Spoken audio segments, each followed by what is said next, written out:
Their entire playbook is win via heroes. They are simply a less cerebral team. I personally don't think that that's a consistent way to approach the game. I think that you have to be a little bit more cerebral when the time comes for it. And when you're at an international LAN, that's the time that requires it, plain and simple. I don't think that, crafting a narrative and a diplomat. Don't full screen me. All right, don't get me off full screen. What's up, everybody? Welcome back to VALORANTing. Great to be on your second monitor on this fantastic Tuesday, at least here in the United States. Or minimized. Right, yeah, or minimized, it's fine. In audio, that's also completely acceptable right now, of course, as Champions is, Masters, excuse me, is in full swing. Reykjavik, once again, plays host to the very best of global Valorant, and it's been a fantastic competition so far. We're going to talk about that today. Shocking. And then, yeah, we'll probably discuss a little bit what's happening domestically, and then even talk about game changes if we have a chance to do that. I think we'll have some time. We're joined by Anderzz here once more on the show, as Mitch is otherwise occupied right now. Anderzz, mate, how you been? What? I've been really well. You know, keeping busy with that whole game changers thing that you just mentioned. But you know, yeah. How are you guys? How are you feeling about your campaign in Game Changers? Your first one under the VX banner, right? Honestly, it felt pretty good. It felt bad to get so close to beating Shopify Rebellion. For people who don't have context, we took map 1 against Shopify fairly convincingly. I think it was like a 13-7, 13-8, and then we went on to Fracture, and at one point had we were up 12-9. Yeah. And then we just hemorrhaged out to lose it at 14-12. It's like a classic case of 2 OTs. Yeah, it's like a classic case of we're a team that has 3 weeks of practice under their belt, and just we don't know how to close yet. There are things that we still have to do that just weren't in place yet, and if we had an extra month together, we 2-0 that series. And then, I mean, Shopify went straight to the final. So take that as you will. Devastating that. Yeah. Of course. Those are the hard losses to sort of face, you know, when you're on the precipice of victory and you get it snatched away from you. So yeah, well, luckily they've got a good coach to guide them through the sort of the process of coming to terms with that kind of stuff. A great start though. Again, like what? 3 weeks? 3 weeks prior? Yeah, you guys looking good. 3 weeks top 8. Yeah. Not too bad. Vans, what about you, man? What's going on? Huh? How you been? Did you get a haircut? Yeah, man. I was just about to say it. I was a little bit jealous about you being able to play within your hair because I can't anymore. It's getting way too fucking hot in Vietnam. So my wife brought me to a place to get a haircut, and she's like, you know what? Why don't you try like the trim, and then do the even shorter Korean K-pop boy haircut, right? Thankfully, I'm still pixelated, so you don't see if there's any fuck ups or if I'm losing hair or anything because of my old age. But I actually liked how it turned out. I like how it turned out. I think I might do this some more for future broadcasts. Did you? Now I could be remembering stuff or misremembering, but did you at one point try and cut your own hair? Yes, yes, right. During COVID times. And you look fucked up. It looked like you've been attacked by a lawnmower. It wasn't that bad. It's the back of the hair that was fucked up, but the side I did a pretty good job. Pretty good job trimming. Hey, what's people like with the pandemic out in Vietnam right now? Are they it's smooth sailing, man. It's smooth really? sailing. Damn. Yeah. Must be nice. Right now, even like when I arrived and I was supposed to meet up with my dad giving fucking hot COVID in Vietnam, but it's so mild out there that 80-year-olds are just chilling. And then the malls filled. You could go to the movie theaters, you could eat at the restaurant. Everything's normal.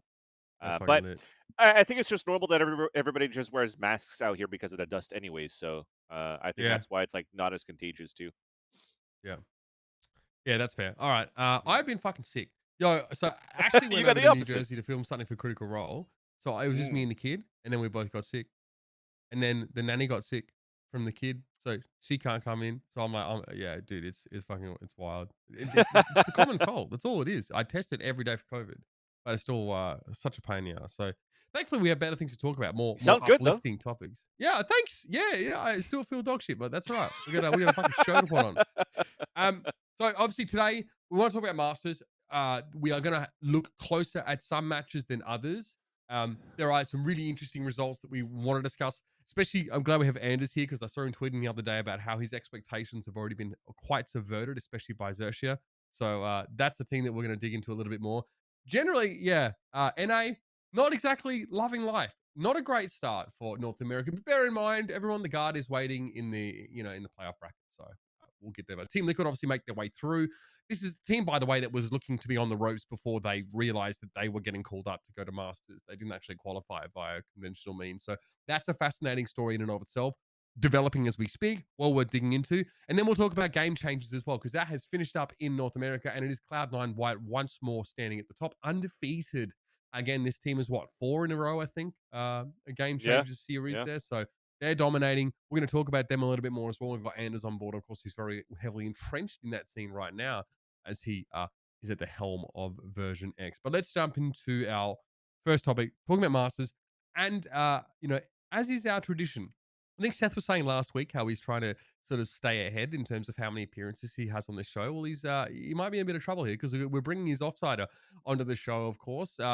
Again, one of our resident South Korean VCT experts is going to be Paperthin with Ron the VS Jersey. jersey on. What's Appropriate up, bro? apparel. Good to have you back. This guy's going OG. Good to be. I was worried if we were gonna have to watch the DRX game on the other screen while we were still here. But no, happy to be back, of course. Thanks for bringing me on again, guys.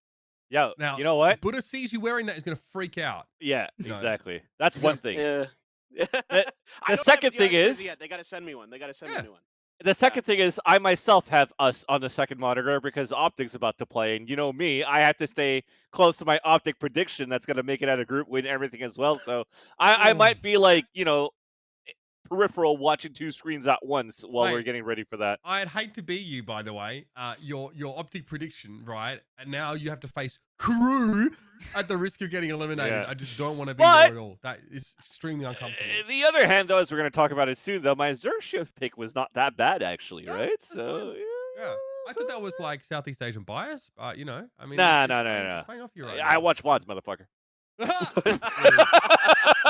I have heard that this is a team that although they've not really managed to convert on the main stage, even going back to last year, we're looking really, really good. I don't know where I got that from, but these things X10, somewhere. man. X10. Yeah, It was still X10 with Paperthin.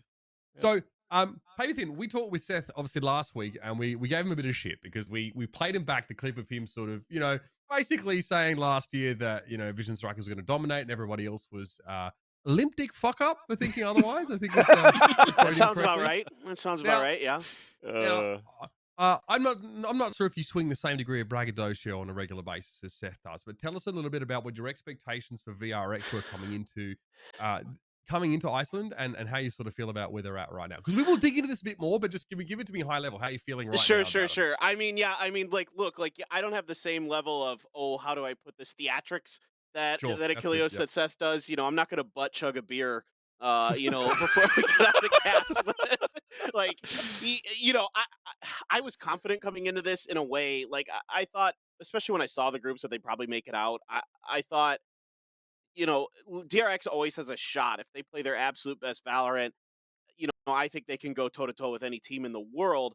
And I thought at the end of how they were looking in Korea, they looked pretty good, but I wasn't 100% sure. After what I saw at Champs, I was very confident about them because at least to make it out of their group potentially, but they didn't. And so for me, I was left scratching my head, kind of wondering, with Zest as the IGL, how is he going to react being against these international teams for the first time? What is his mentality going to be like? What is DRX's preparation going to look like? Because you could see at Champions that things weren't clean on certain maps. So what I did see, what was good news in Korea, was they were attacking. I think some of their weaker maps, like Ascent, trying to play it, trying to force it, trying to get better at it. So we'll see how that works out in the long run. Absolutely. Let's bring up the bracket, shall we? Or the brackets for Masters so far, and sort of keep you guys up to date as it's developing. So NIP were a team that qualified through the last chance qualifier, right? Because Loud goes straight through to the playoffs, and there's Crew doesn't. That's another story. But NIP are not even the top seed from Brazil. They get through the last qualifier by beating Leviathan, if I'm not mistaken. And they took on a weakened Fnatic, right? A Fnatic team that's definitely not at full strength right now. Even though they've Fearoth and Hyber obviously are great players in their own right. DRX get a matchup against Zeta Division to start with now, and the whispers are that this team is looking to be weaker, that it's a more comfortable opener for DRX than maybe some of the other matchups. I think that's I think it definitely played out that way. I'd love to get your guys' take on it because we have struggled to try and get a feeling for these Japanese rosters, and I think in the past there was a lot of hype for Crazy Raccoon and sort of what they'd be able to provide as like a Japanese roster, and people were very excited about the scene, and it just hasn't really eventuated, right? In fact, it feels like they might be getting worse. Yeah. Honestly, I feel like it was probably a roster, at least in the region for Zeta Division, that the competition in itself, that region looks really, really good, right? And I think even Zeta Division had better victories versus like Crazy Raccoon and whatnot. Even when you were watching that series, though, it was a little bit underwhelming from even both ends. So I think it goes back to that same storyline where, they're not going to be looking that great on LAN at Masters. You're just hoping that for the best that they get at least like one map or one series. It's very hard for them to get out of a group. I think the only positive thing as copium they could actually go with is the fact that they've had multiple games or even rivalry against Vision Strikers or whatnot.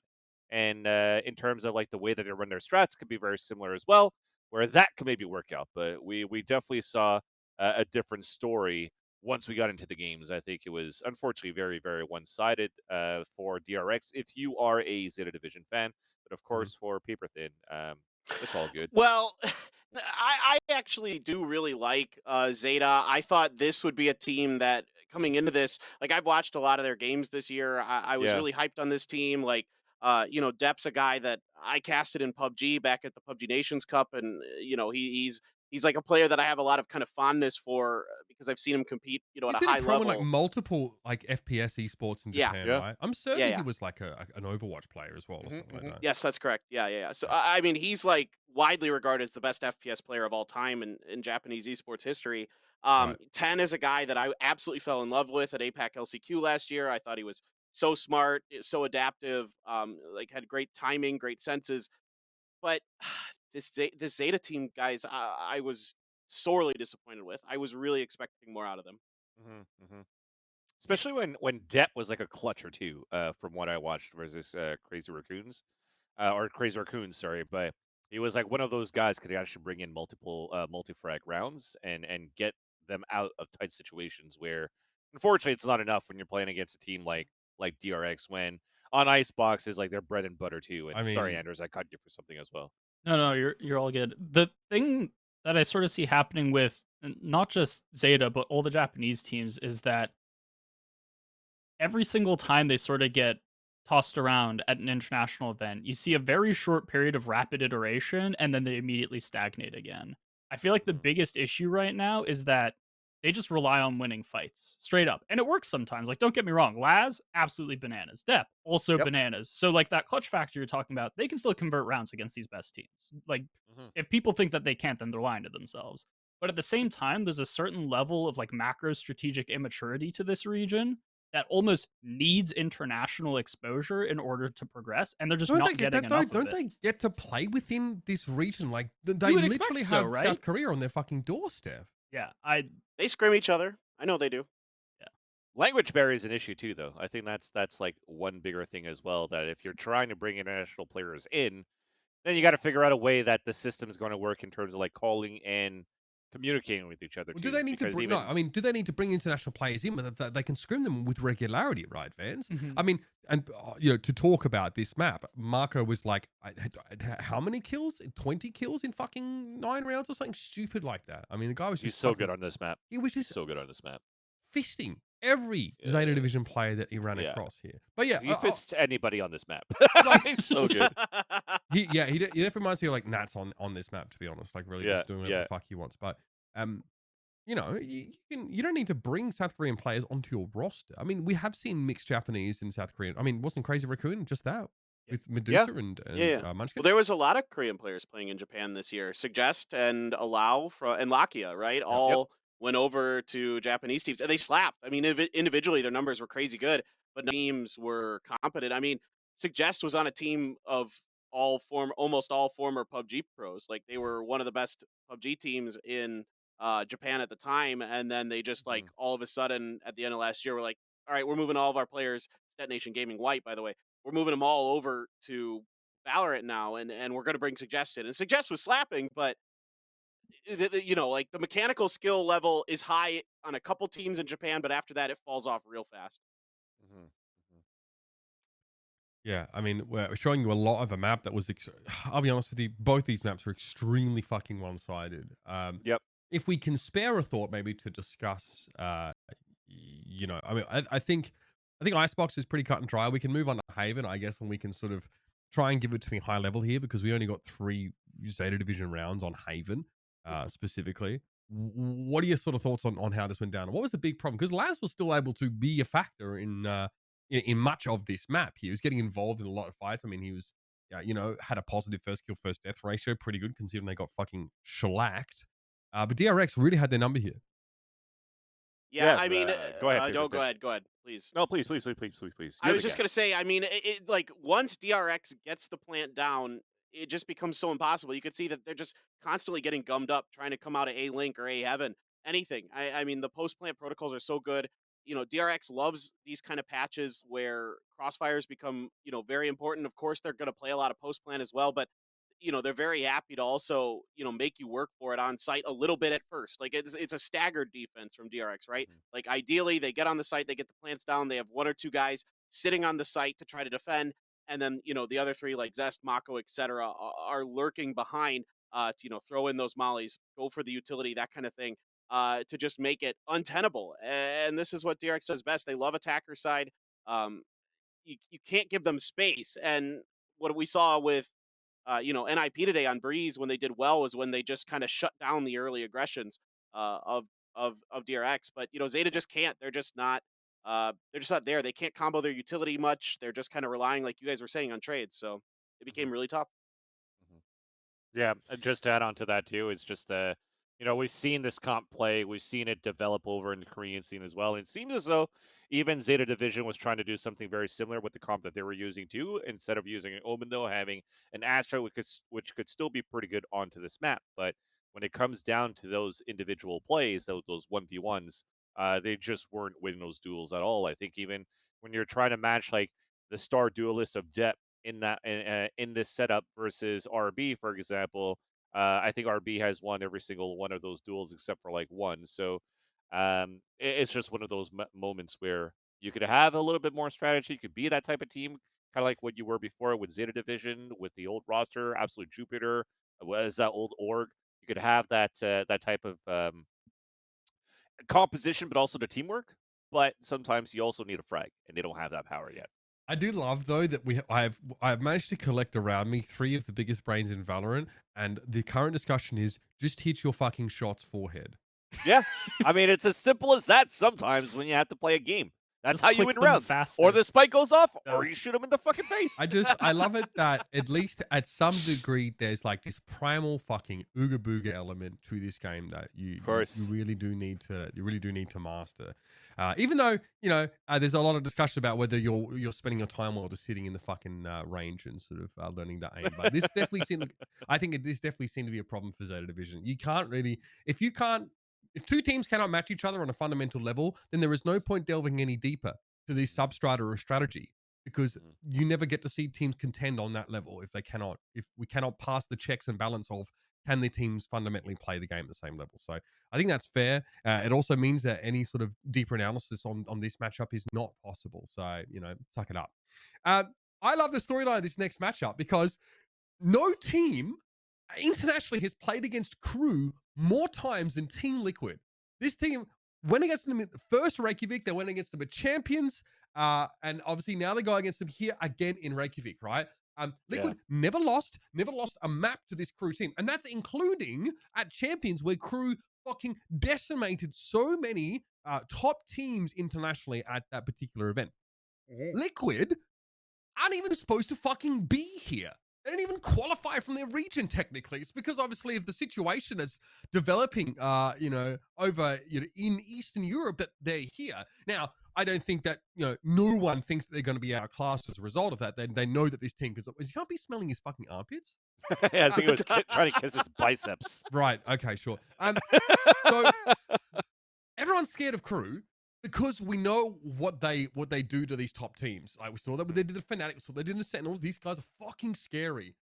This matchup is, so this matchup is fascinating. Now, am I right in saying that Crew picked Fracture here? Did they pick Fracture? I think they did. Yeah, they did pick Fracture into Right. this matchup against TL. Yeah, and were completely outclassed on this map. yeah. The fucking okay.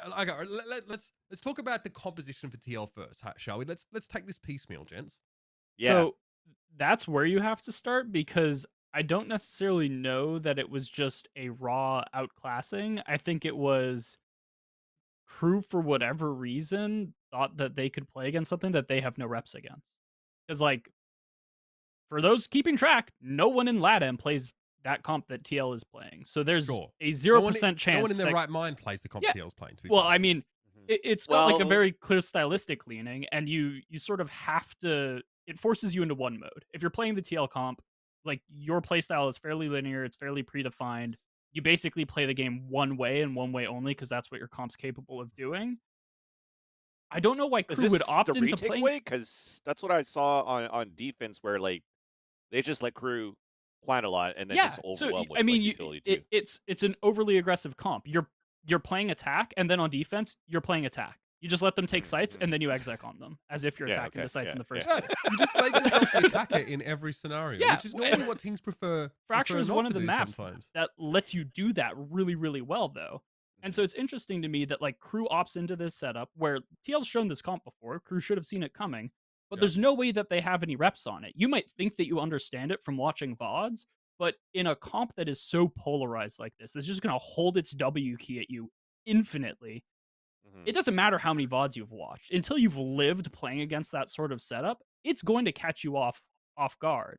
And I just really don't understand the decision making from them map selection wise. I also like that we finally see some overdrive kills from a Neon, because NNA or just in general any type of like overdrive ult that I've seen has died instantly. And Victor, I don't think I've seen a single overdrive kill on Haven when it was time to kill with overdrive is higher than with a fucking Vandal. You know that. Yeah, but they one tapped in the face from like any Neon that's trying to fight against you. So I mean, yeah, the but overdrive. At least he's able to get some price here. The overdrive, like, there's a way to play it if you're really cagey with it. Like, you're using that speed advantage to kind of dodge in and out. But yeah, I mean, but if somebody just one taps you with a Vandal or Guardian or a Sheriff, then just sit down. Like, it is tough to really get value out of it. Feels like, obviously between that and Bladestorm, I know which I'd prefer. You give your opponents time to just be half decent aimers here. The Fracture, not a good one for Crew. So bad start for them. Liquid pick Ascent though, and look, we get a much closer match here. This is where we get to see a little bit of that old Crew, right? The Crew that would strike fear into the hearts of basically anybody sat across from them here. The way this map starts out, it's very scrappy, right? Liquid lose a pistol, they win the next round though, and that throws immediately the economy just straight up in the air. It's a 6-6 half here. This is where at least the teams look evenly matched, and it's a shame we don't see this Crew a little earlier on. I think compositionally is where we have the Killjoy here for Nivera as well, and Keznit is on the chamber. So is that relevant? Do you feel like the compositions really, is there anything stand out about this, or are there real difference makers in the less tangible factors?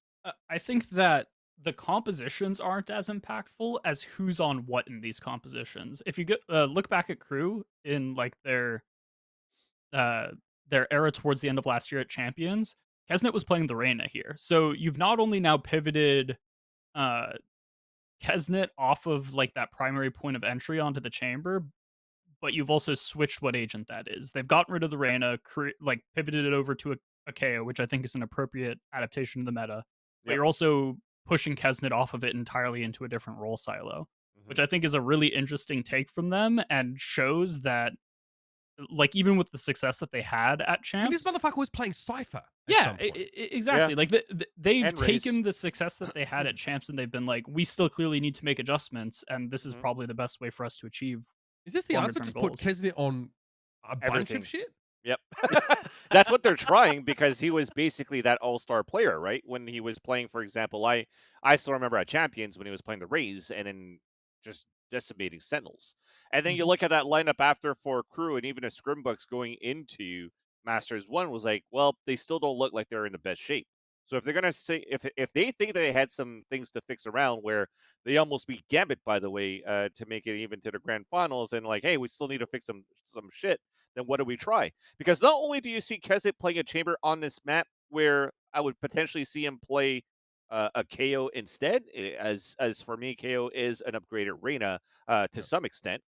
But it's also that when you're looking at other maps too, where Nagzet is usually playing a Jet like he is here, on other maps like Fracture, or I think even when they're trying to play, I think it was on Breeze, if I'm not mistaken, but when they have a chamber and a Jet together, they usually put now Nagzet on a chamber, and then they put Keston on a Jet. So they really change and flex that position around from map to map too, where now maybe it's not as ironed out as they want it to be, but you only have so little time. You have to go through quite a bit to actually try to qualify over the end for crew, then you work with what you got. But I mean, they still brought it to an overtime game. It's not like a shit comp that they played, or it's not like they didn't look like they were playing their worst game like they did on Fracture. But it was they definitely needed that map, of course, to try to bring it to a third map on Haven. And I'd be excited to see what they would have brought out at Haven on Haven actually against Liquid, because even during the LCQs or whatnot, they were playing a Phoenix on the map, and I don't know if they're going to try to bring that again, or if they're going to try to bring out the KO onto Kesnet or not. Now, this is the only game that we've seen from Crew so far. That's about to change. How can we evaluate this team compared to their champions' performance right now? Do we feel like they are still, just as threatening? Because the Fracture drop is that's a tough one. But again, you're playing against like a weird comp. Could be considered an outlier scenario. Maybe their Fracture's much more well developed than that. They just ran into something they weren't expecting. Like, where do we stand on how scary this Crew team is? Should OpTic, who faced them in moments, literally be afraid? That's literally what I was gonna say. I'm still fucking scared, because I'd still be scared of Crew, because they could still be a team that could decimate a team like OpTic, which, by the way, we're about to see the map veto on that matchup. So I'm excited to see what that veto is going to be. But yeah, I would definitely be afraid if I'm in OpTic's shoes, and hopefully they come out with the preparation. And this time they pick Bind. So there's some depth in what they want to do in terms of their map pool. And they showed great results against Gambit on that map. So, or M3C, of course. Sorry. We'll see what happens in this matchup against OpTic. The key talking point for me in it is when you're just like discussing what is Crew's overall power level compared to champions, is why were they good at champions? They have insane firepower, and they had an unreasonable conversion of thrifty rounds. Their eco strategies were genuinely like not natural. Neither of those characteristics have changed about them. So the baseline expectation should be that they are still absolutely just as scary as they were then, and you're going to have to give them the same amount of respect.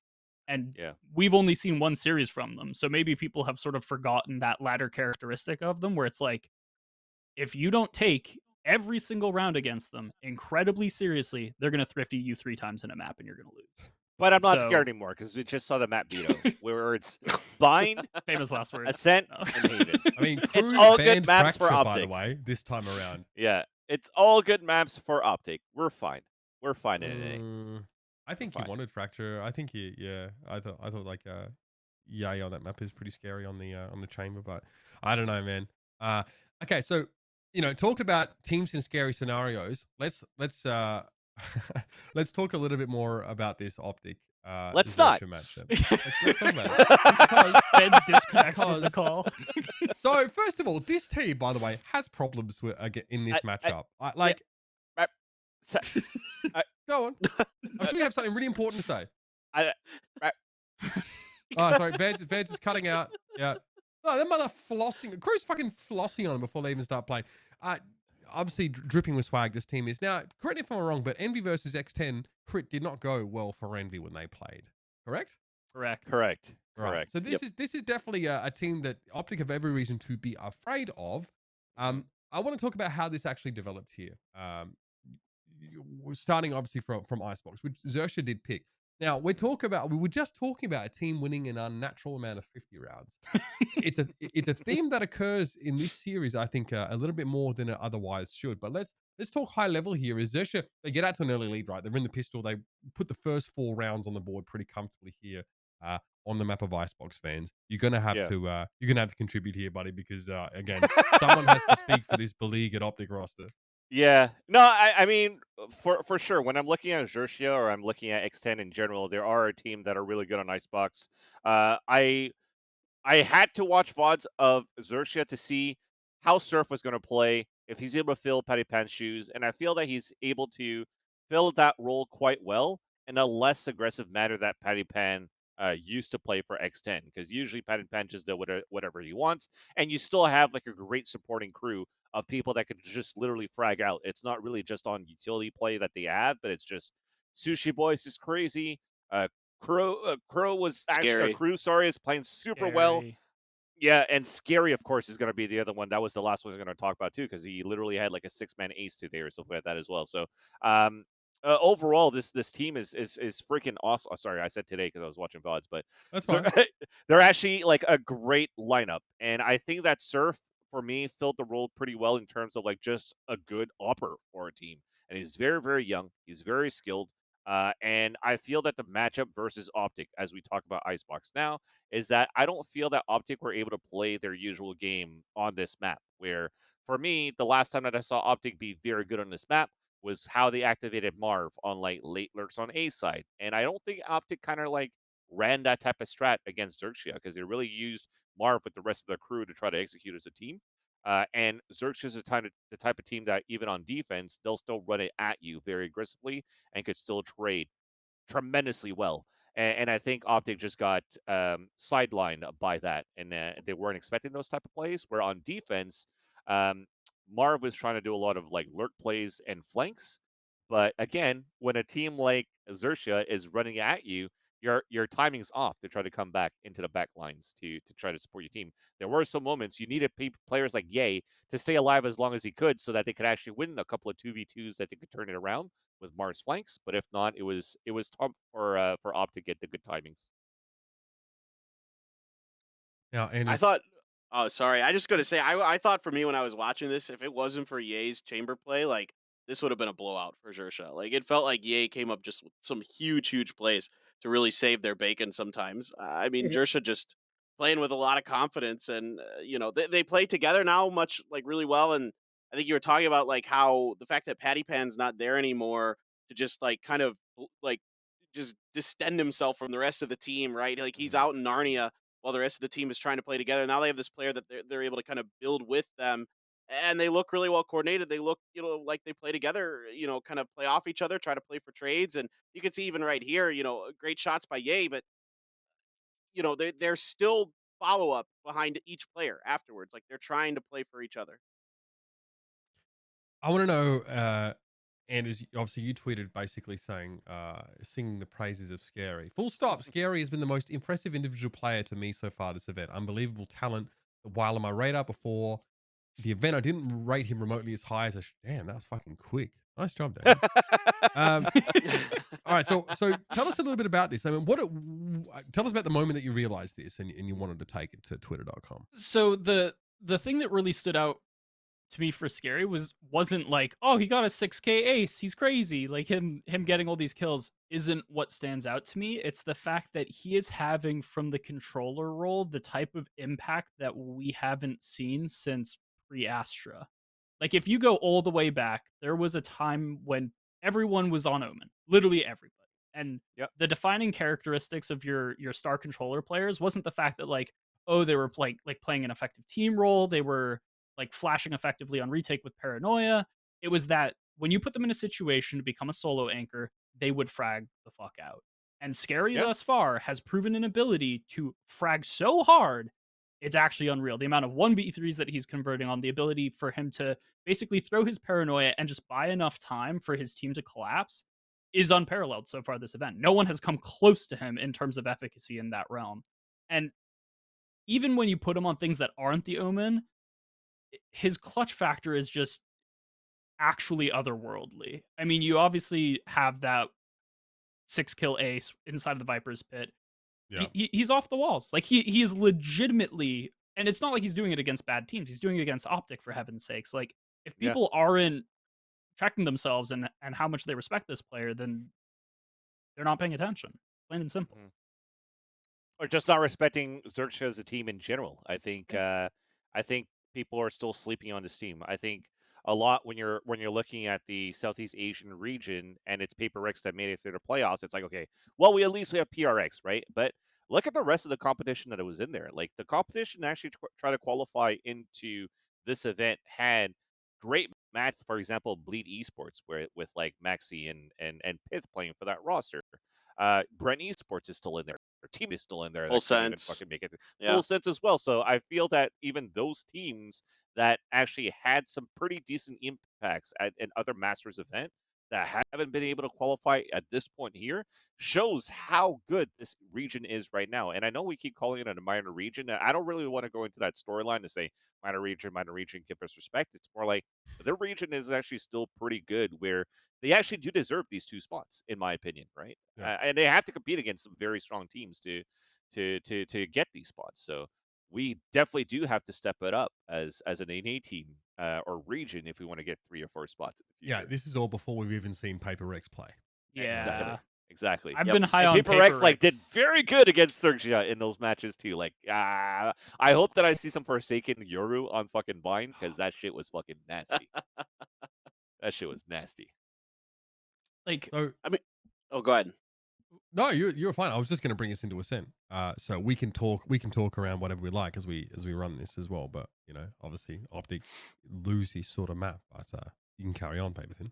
Oh, no. I was just gonna say, I mean, like, SEA in general is just is skyrocketing in the overall level of play that's going on there. Like, you could see that, there's a lot of coordination, there's a lot of team play. They've been borrowing a lot of the set plays from the other regions and stuff. Like, the way that they have improved overall is just amazing to me. I mean, I was telling you guys before this that I casted the Crazy Raccoon versus X10 game at Iceland last year, and it was Crazy Raccoon won that game, and the complete difference, the complete swap that we've seen from the players that were on Crazy Raccoon to where the now Xerxia players are, like this level of improvement over the course of a year is monumental. And I think absolutely, I don't think they should be looked at as a minor region anymore. Paperthin is even better than Xerxia, probably, right? Like, you never know. Yeah. I mean, some teams perform better on LAN or not, but like, bringing Jing in for Paperthin, who's just absolutely Jing cracked is out a of his huge mind. player, and yeah, He's so good.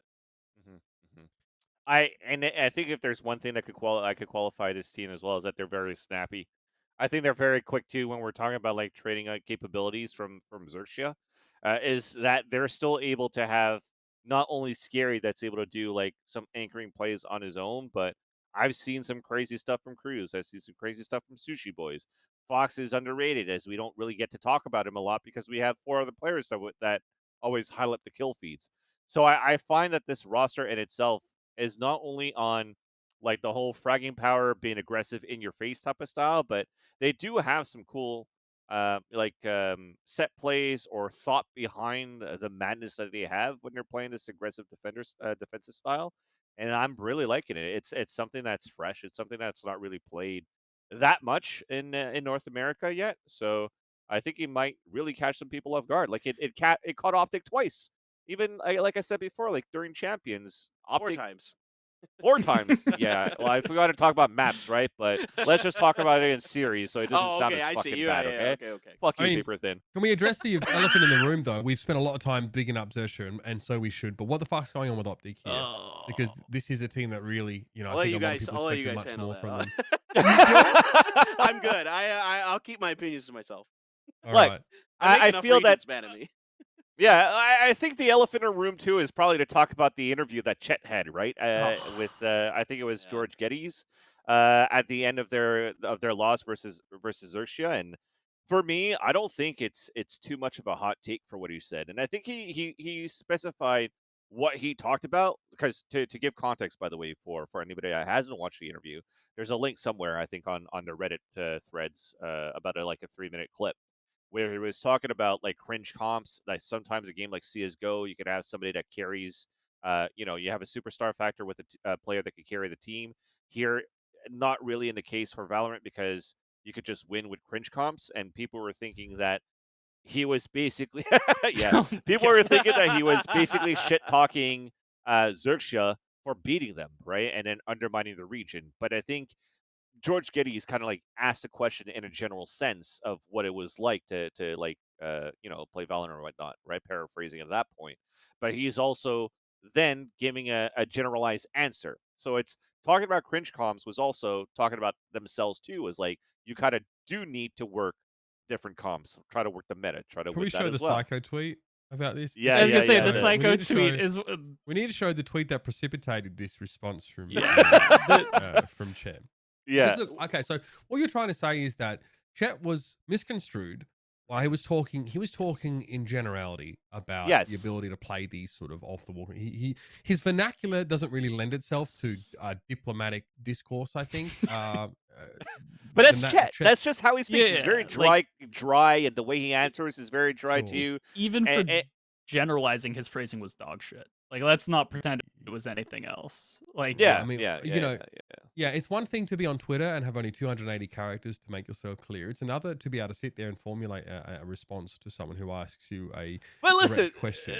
At the same time, you just lost a fucking game as well, right? And like when you're like probably potentially, like I said, like a favorite to win the tournament. Listen, we've and had Chet you on the just show lost before, the fucking right? Xerxia. We've had Chet on the show before, and we asked him. You know, we've given him a chance to obviously speak for himself. I don't think that crafting a narrative and a diplomat. Don't fucking full screen me. All right, don't get me off full screen. Look, I just don't think that his skill set lends itself towards language that isn't inflammatory in situations like this. You know, the guy has a reaction folder bigger than the fucking Burj Khalifa's volume. You know what I mean? Like this guy is a shit poster. The problem is that I think we've seen plenty of examples of people being misinterpreted on the international stage by very vocal fan bases, and it's caused quite a stir. Psycho tweets. He tweets. This is a subtweet. All right, mostly. He tweets, media training from gaming org should be standard for all pro players and staff. What you say and how you say it are both incredibly important. At these international events, you are representing our region. So there you go. He gives it away who he's talking about. Our region. And not just in-game, but also in interviews. So we've had Don on the show. Obviously, the guy is, extremely personable. He definitely knows how to talk. So, I think he's probably he's not over the moon about the way Chet represented NA. With his tweets. So you can still get the same thing out of what Amy was saying too, though, right? Yeah, like the coach of version 1 saying like, either he doesn't agree, although he still doesn't agree with the comments that were being said or how it was constructed by Chet. He doesn't feel that as a coach or as a team, you necessarily always need to praise your opponents when you lose. And I think that's totally fine too, because if you look at that matchup versus Xerxia, with the timings are off, you kind of have like an idea of how your players or your opponents are supposed to play. You kind of didn't play to the play style what you had fixed in stone, and you kind of get slapped, and you beat yourselves to your own game. It's fine. It's a nothing burger. He's not fucking. At least he's not purposely trying to go to the Brazilian fan base. Okay, it could be. That's could be a lot worse. Sentinels are up. That's a Sentinels are are North in their own.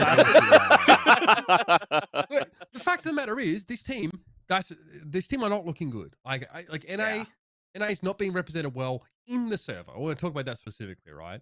This is not what a quote unquote major region should be showing. They're not fine. You can't be saying. Yeah, Xerxia's good, man. I had to come out of their groups. No. So now it's more OpTic Xerxia that makes it out.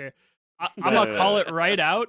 That ascent from OpTic doesn't even belong in like a main regional North American event. That was some open qualifier shit that they threw out.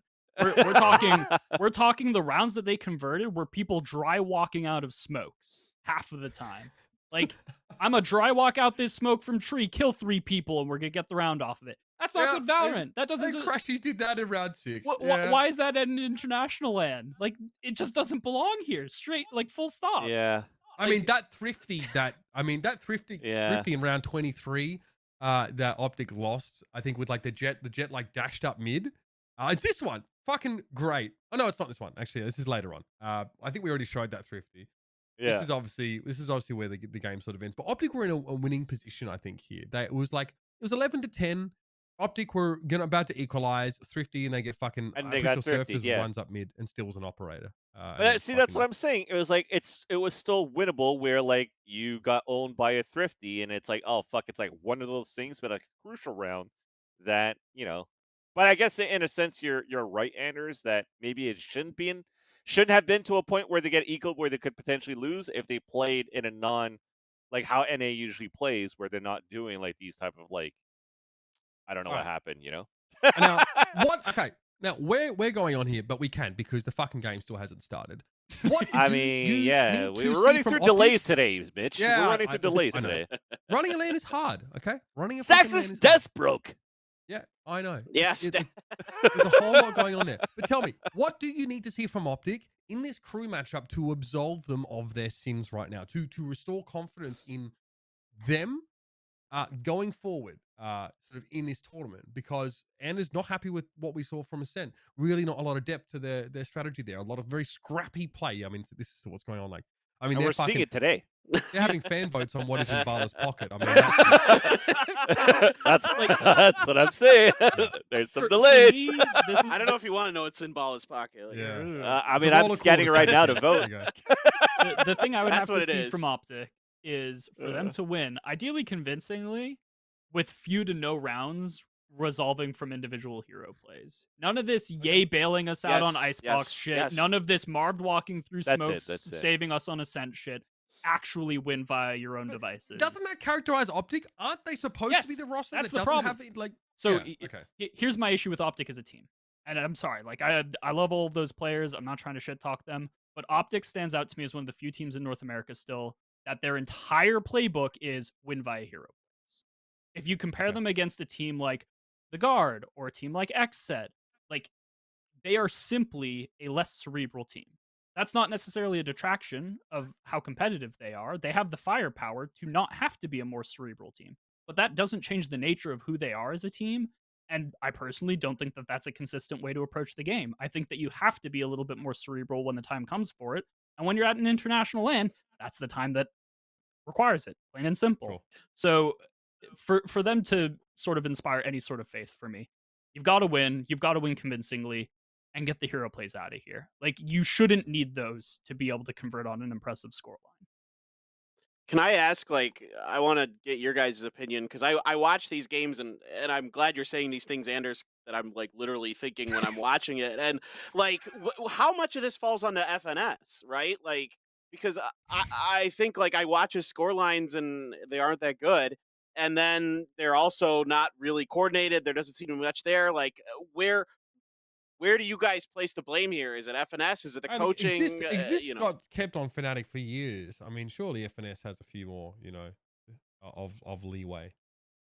I mean, it's such a weird situation because, like, if I can go on this little tirade about how their identity as a team is like, we have firepower and we're going to make hero plays. Yeah. Why do we have an IGL that's like hard bottom fragging lobbies, going 0-6 in the first 10 rounds of a half or whatever? If your whole playbook doesn't necessarily like require 4D chess min rounding, why the hell is your IGL so inconsistent in terms of their fragging ability? Just get someone who can frag, because clearly your playbook doesn't require this like in-depth, like on the fly. I mean, why isn't Marved IGLing? Like, we saw Marved IGL in FaZe, and based off of the way that OpTic plays right now, honestly, Marved is probably a better stylistic match to the type of calling they need. But when Marv was also calling for FaZe, he was also not the top fragger for the team either as well. He's certainly doing better than what FNS showed yesterday. Like, and I also beg to defer that even when FNS was calling a little bit more and finally had like these rematches versus Sentinels, for example, where Sentinels are not necessarily at the lowest point but still looking very good on Haven, you still had some very good late lurks, late map control that happened from OpTic on Haven itself, where Sentinels are really good on that map. So I feel that there is definitely some depth going into it.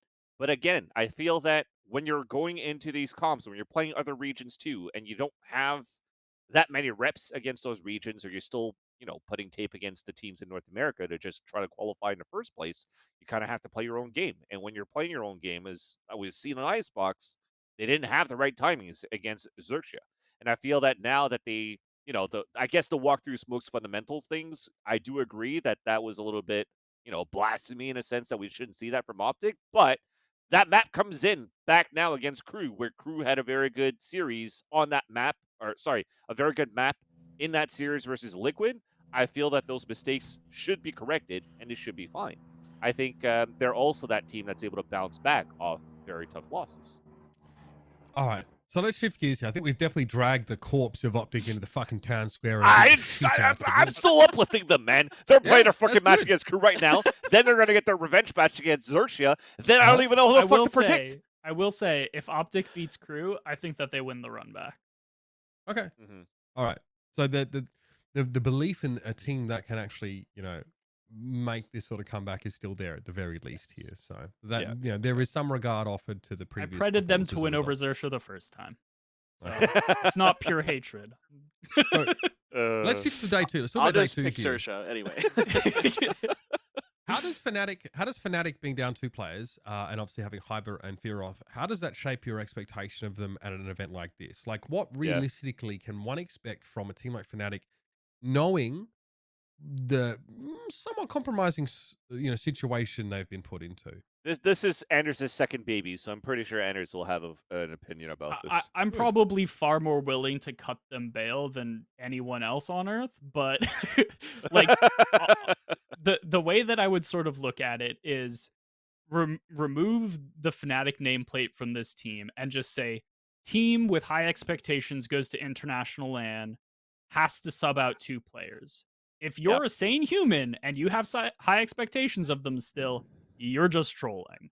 And if you then contextualize that even further and say one of their 2 subs is replacing debatably the best player on Earth right now. Top 24, top 21, sorry. Top 21 player. My bad. No, but like, just think about that.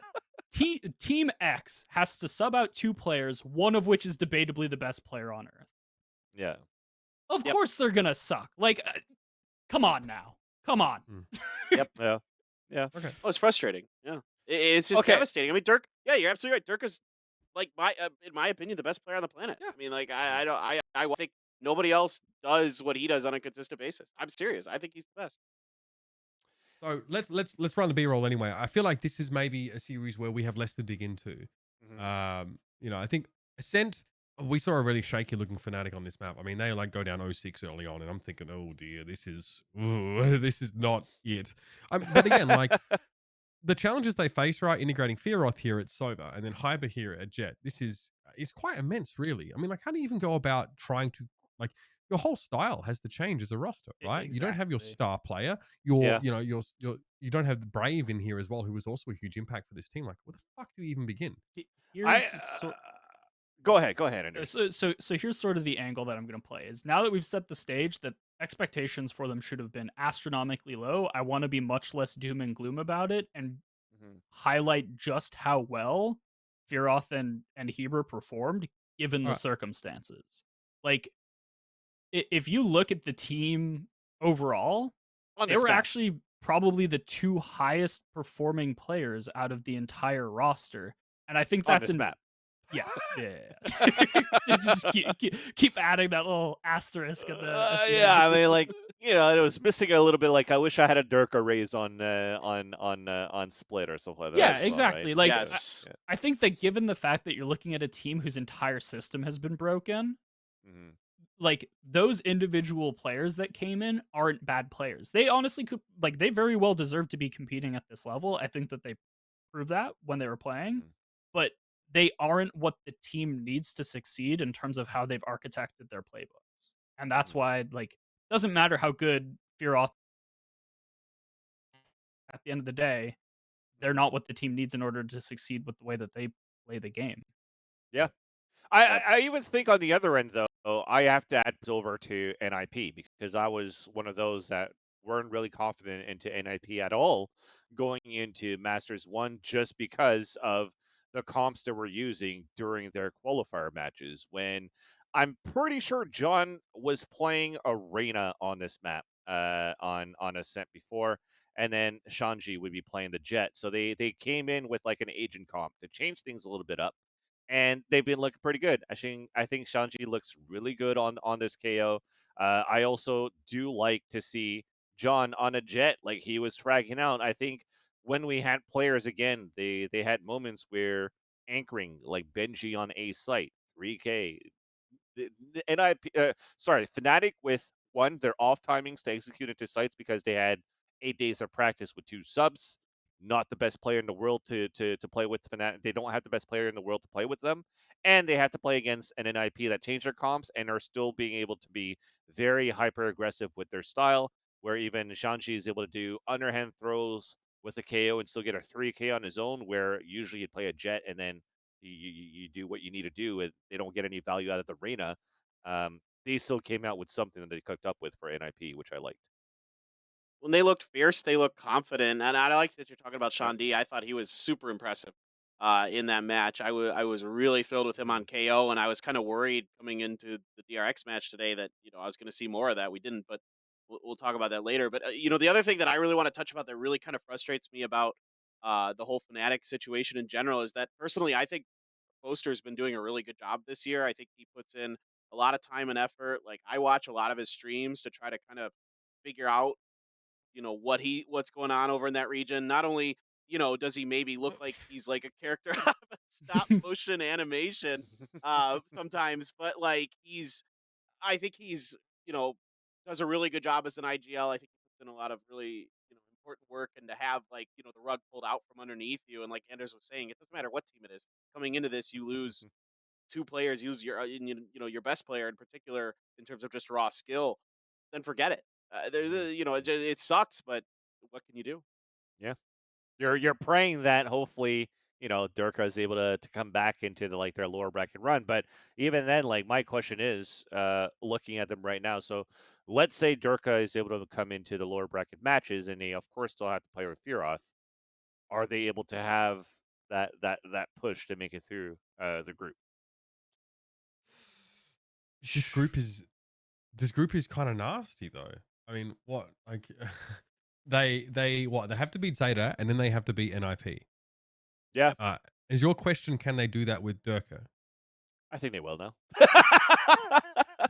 All right. Well, I mean, what do you think, Anderzz? As someone who was, pretty close to this team, do you think that, that there's a possibility that bringing Derke back in means they can get out of these groups? Yes. So like, I am going to be unabashedly biased as fuck right now. In that, I think that Derke is the best player to touch this game. We're gonna look back on him in 3 years and be like, he was the simple of Valorant all along. Yeah. He is a force of nature in his way to impact games. And if you plug him back into this roster, he will be able to just simply will them to victory in some matchups. Anderzz, do you live in my head? Like it's like and if so, I'm so sorry. It's a scary place, but like like it's kind Great of funny minds, how great similar you minds. think it to me. I know it just kind of it's really kind of funny. So we don't have B-roll for the matchup, but let's talk about this NIP DRX one. We can at least show you the fucking scoreboard from it because I think that was obviously great result for DRX. We got to see a little bit more from NIP, maybe what they're capable of, maybe some of their weaknesses here as they get exposed a little bit by a team that looks really, really well drilled. The first map was not close. NIP pick Icebox and they get drilled on defense, absolutely drilled by this DRX team. Marco is up to his old tricks, looks really, really good again. He's enabled to do a hell of a lot of work. Stacks also looks really nasty on the KO. Paperthin, tell us about this one. I mean, you definitely feel like DRX are above and beyond like the top team in this group. Yeah, I mean, I think I'm very pleased with it overall. It's what I've come to expect out of DRX this season. I mean, especially when you can get Mako on the Viper. He's just absolutely nuts now. Not only does he have just great positioning, great situational awareness, and now we saw a lot more lurking from him on this map than I'm used to seeing. Granted, the last time we saw Icebox, from DRX was against On Slayers where they got absolutely slapped. Now, I think a lot of people were kind of reading into that coming into this that DRX had lost their touch on Icebox or something like that, which I found to be a bit strange. I mean, I know they lost to Fnatic and M3C coming into this as well. That they were on a bit of a loss streak on Icebox, but I thought with Fnatic and M3C that they were quite competitive against them on this map. And the On Slayers day when they lost was just like they were just off. Everything felt like it was kind of just off the rails. Like, it was a team full of people for the most part who had at least beaten Vision Strikers at one point or another. So they have pretty good reads on the players. They have pretty good reads on the situation. It was just a bad day for DRX. So for me, what I saw coming into this icebox was what I want to see out of DRX. It's levels of attacking side layers, right? You get to the plant, you're able to get that pretty safely because of the Sage wall. RB doing a good job switching over to Sage, and then the levels behind that are nuts. And a lot of it today was on Mako. Had all these really interesting lurks that I haven't really seen from him too much, like coming through mid, coming through screens onto His the A feel for site. timings is really nice today. It's incredible.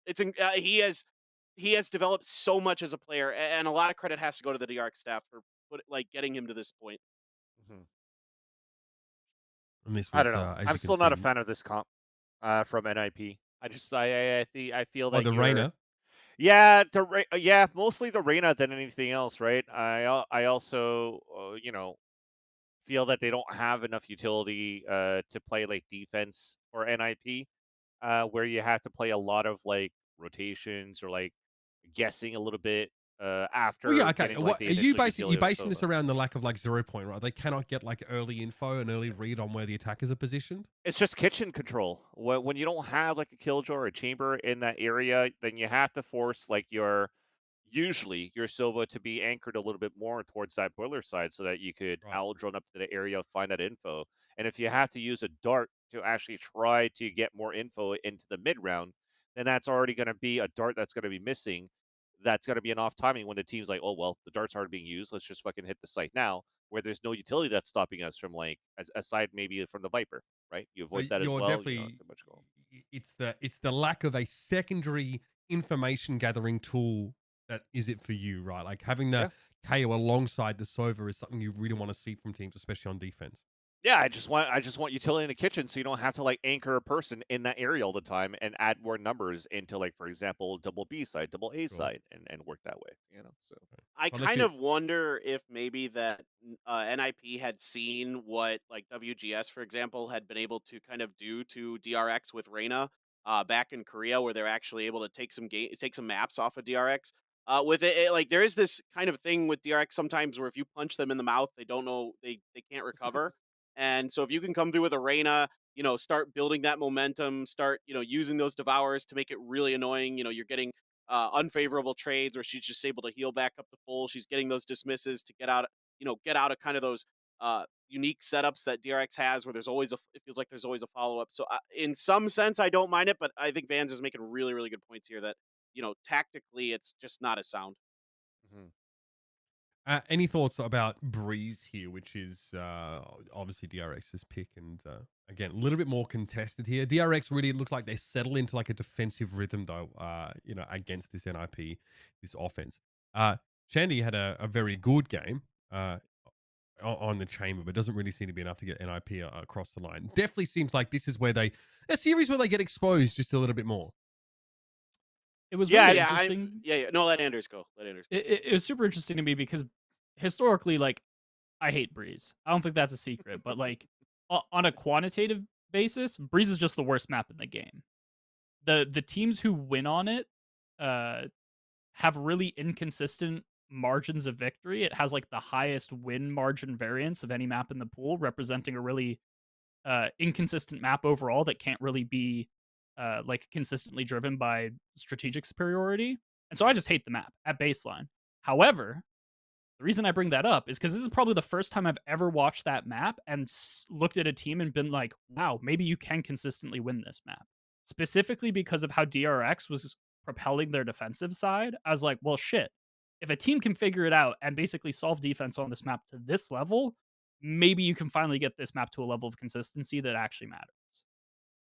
And sorry, since I've missed it on my end, what were they doing specifically, or what were they doing broadly well on the defender side here for DRX? A lot of the time, it was the way that they were rotating in their Sova. The way that they were rotating in their Sova, and I feel like a lot of their recons were using lineups that I just straight up haven't seen from other teams. I mean, like the one piece of B-roll we just showed had one of them where it's like you're coming in through double doors, you bounce the recon, it hits like a piece of like scaffolding way up in the top of is like above halls, and it's just an entire back site scan as you're retaking. It's like, what teams are running those? Like, I haven't seen that from anyone other than this. Like, no team in NA has ever shot that dart on me No. over like the entire last year. So clearly, they're innovating on a level that isn't being parred by many other teams right now. Yeah, Yeah, I I'm thinking totally of a agree. dart on like a door, a main, Yeah. and that's pretty much it. No, Zest has all these crazy darts on this map, and they're well Yeah. timed, they're well coordinated. You could see that, you know, they would catch, you know, NIP off guard when they're coming to try to set up for retakes or something. All of a sudden, nobody's ready for a dart to hit behind them, and three guys get spotted out, and you know the protocols aren't in place for NIP to deal with it in time, and that gives a ton of information over to DRX. Now, I want to give NIP a lot of credit on this. I thought they did a really good job of counter-stratting DRX coming into the attacker side. DRX has been nuts on the attacker side on Breeze, and you know a lot of it is on again Mako in particular with these post plant setups that he has, with his ability to get crazy good lineups with those snake bites and things like that. But like a lot of what DRX wanted to do is like hit B. That was shut down early by NIP. And then, like when they try to hit A, there were a couple good moments there where NIP was able to gum up the works. I mean, if you can, this sounds so stupid, but if you can prevent DRX from getting to the plant or getting there comfortably, then you can really start to hamper their ability to deal with you. They can't get into those comfortable post plant spots. They don't have that up forward presence, so they have to rely a bit more, you know, on Stacks coming through with some big flashes, some big multi kills, which he does, but it's not going to be consistent in the long term. So, you know, NIP here, I do want to give some credit. They did their homework, at least on DRX's attacker side. I mean, you say like it's stupid, but I think that this whole idea of trying to play ahead of the post plant scenario or ahead of potential retake setup has been something that was really heavily featured during you know that post plant meta where teams tried to get ahead of that action and actually play a bit more aggressively around the sites. So well worth keeping in mind. I want to circle now back to Team Liquid one more time because they managed to qualify. They managed to get into playoffs, and this team is kind of insane how they're subverting expectations here. They have to do it up against Xerxia, who look like a real legitimate team in this particular group here. This game was bound to be a firecracker, especially after what Xerxia were able to do to OpTic, right? We know both these teams are the real deal. And people may be surprised by Team Liquid, who just were, like I said earlier in the show, we're looking like they're on their last legs as a roster before coming here to Iceland. We end up getting an absolute banger of a series here, but it doesn't start off all that close. It really feels like Team Liquid control the pace on split. Yeah, at least for one half, right? I think like the first half when Xerxia was able to play the defender side, it at some point Team Liquid had a good run. I found that it was very interesting to see Yampi opping as a breach on attack and still make it work. I love that they have like this setup that they're able to enable an operator on not necessarily needing to be like a jet or a raise or a chamber or whatnot and still make this work. And I feel that this is probably something that's been like kind of like the bread and butter for Team Liquid more personally, because even if you're looking at that team in general, where you know when we talked about oh shit Chambers out, we should be able to see like a lot of double opping from a team like Liquid usually, right? And we haven't seen a lot of those because they've gone into like an EMEA run where they're always running like new intriguing compositions that throw people off from time to time and then revert back to something more stable where now it becomes iffy. Now it's like, okay, well, we know that style when they're playing this comp and stuff like that too.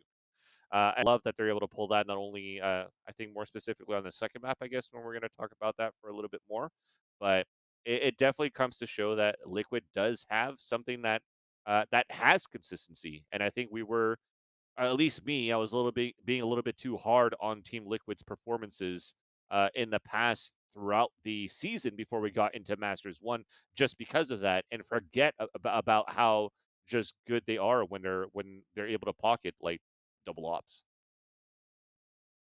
I think what this map did for me is it was a reminder of how good TL is when they don't let their experimentation like get the better of them. That's it. That's like it. This is just TL playing book standard split and absolutely owning doing it. So it's sort of a a reality check of like TL's still a disgustingly good team when they aren't screwing around. Yeah. Yeah. And people kind of need to remember that. I mean, their And why are we follow-ups doing on that? Navera's Cypher is so good. Yeah. No, Yeah. I mean, like, to me, like, what, like, even though Navera's Cypher doesn't have a great scoreline there on Split, it doesn't matter. Like, a lot of his utility and stuff was setting them up, and I thought that really threw Xerxia for a loop, especially on the defender side there for Liquid. You could see, after the pistol, it was all Liquid, and I like what you're saying. I mean, Liquid to me has always been a really good Split team. Like, every time I watch them, I feel like they've got a really good read on the map. They've got a really good handle on the map. Um, Scream's always been really good there. On the Sage in particular, I've always thought he's quite fun to watch. So, yeah, I mean, Liquid just that's kind of what the expected result for me on Split with them. Yeah. Okay. Well, then what about Icebox as we move on here? Obviously, this has been a good map for Xerxia so far. In this tournament, we've been pretty impressed by them. They start pretty strong here, and it's the usual suspects, right? It's scary. It's Surf causing a whole lot of problems here. Obviously, this is a Sova map for Yampi, and Scream is on the Jet here. So again, another very different look at some of these role assignments. I think most players on TL played 3 different agents across this 3-map series. So a different agent every single map. This team is all over the place. Uh, What's that takeaways from Icebox here? Is this is one that Xerxia is able to squeeze out? It's pretty close, but it is an equalizer map. Xerxia sort of bottled lightning on this map, for me, to be honest. Like, coming into this event, if you were to look at them statistically, it was one of their worst maps. And so when they picked it into OpTic, I was like, oh my, what have they cooked up here? And it's not anything super innovative.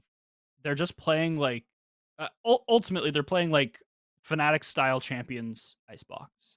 Like, Or like I reckon. touchdown trade and flanks. Yeah, exactly. It's Yeah, they're playing like really strong mid containment. They're playing fairly soft side, like it's a standard soft side strong side dynamic, and they're playing really good collapse containment through middle most rounds. And then they're consistently having at least one flank, unless they're already playing in man advantage. And it's like they shored up so many issues of theirs on this map between like the end of their regular season and arriving here that it is incredibly impressive. Like if they can put a concerted effort and improve a map this much, it gives me a lot of faith in the team's ability to stick around for a long time, because they're looking like one of the better Icebox teams at this entire event now. Okay. To put it flatly. And you can, yeah, we have obviously plenty of beer roll to show on this one. We might move on though a little bit and talk about Ascent briefly, because it is quite. So I mean, at this point, right, things are very much hanging in the balance. This has turned out to be probably one of the best series that we've seen at Masters so far. I don't think that's really an exaggeration. So Ascent is one of the maps that is sort of just left in the pool, and this is where we get Scream goes from the Jet to the KO. Yampi moves off the Sova. He's now playing the Jet. Soulcast picks up the Sova. So another completely different configuration here for TL. And the first half is really, both teams get off to a streak. It's a 7-5 half, but TL start like by putting these sort of 5 rounds together. And then sort of heading into half time, that's where this really starts to open up a little bit. This really seemed like a momentum-based map. Like teams would get on these runs. They'd obviously have very favorable economy, and they'd really leverage that quite aggressively. Yampi on the Jet here is obviously a look for TL. Quite different what we saw on Icebox, but he's really able to make a lot of stuff happen, even though he dies first here. Yeah. In general, I think for TL, even though this went into like quad overtime, whatever it was between these 2 teams, I feel that they're still very comfortable in playing in this map. As again, I was one of those people that were very strong in terms of my opinions of Team Liquid not looking too great going into Masters, where they would bomb out, losing to all their series, because you follow that storyline of, oh, they're having IGL issues, they're having mid-round calling issues and whatnot. But I think what works pretty well is the way that they could still run set executes when you just know them as being Team Liquid, knowing how to just play the game when you're running something more standard. And I'll play one of the clips actually that I wanted us to have a look at, and it's playing around like a Killjoy ult, and like to just play a regular ult, a regular strat right now. Off this ult, you're clearing people out, and then you're just trying to engage into a site and plant, especially when Xerxia are playing a Sage in this moment. Like, pause it right here, Daniel, and look at this. So this ult comes out, right? And it pushes everybody back. And then to contain the ult, usually, by having a Sage on defense, it works very well to wall up and to actually slow orb into this into the front entrance to run the clock down. But what do we do here for Team Liquid? Unlike other teams, I don't know if other teams have been doing this or not, but usually you go off into the Killjoy ult, you play into the site, and then you play a pulse plant into containment from A main and inside site. What I do like from this for Team Liquid, though, is you'll see it in a couple of seconds too, is once you have this cloud burst come out, that's usually on generator and a jet dashes in there, what Yampi does instead is he's actually pathing out towards Garden. And the reason why is because of this ult, you still have to push everybody outside of the Killjoy ult radius, which means they're all going to be going back towards spawn side or doubling up on the heaven side. So in a couple of seconds, you'll see like Link put up her dark cover right in the middle of your screen by the staircase of the A site, and then actually Shrouded steps into that and plays like the scapegoat or this. Yeah, exactly. He's going to sacrifice himself so that he shows himself, people focus on him, and let's play the clip, Daniel. So he's going to put the dark cover. You see it coming right now. He Shrouded steps into this thing, and then he's going to die, which allows then for Yampi to come in through the backlines because of this ult I have no and idea. get these two kills, right? So a different type of pathing where instead of going into a plant and just playing a plant that way, differently to get a backstab onto a different angle and look at the numbers advantage on the pulse plant. It's still a one-player advantage. They still have A main if they want to play. They have garden control on top of that too if they want to push through because already you already have a flank from Yampi. So those small changes based on like how you usually play the map shows how you could even go deeper and the work that that Slinky puts into the roster as well. I think Liquid, again, they've proven me wrong into my expectations to see how they're going to fare in this Masters 1. And they're basically like a Fnatic junior, where Fnatic would have made it into Masters if what is it, Supermassive blazed and beat Ascend, right, during the group stages. Or G2, sorry, would have made it at this point if SMB didn't beat Ascend.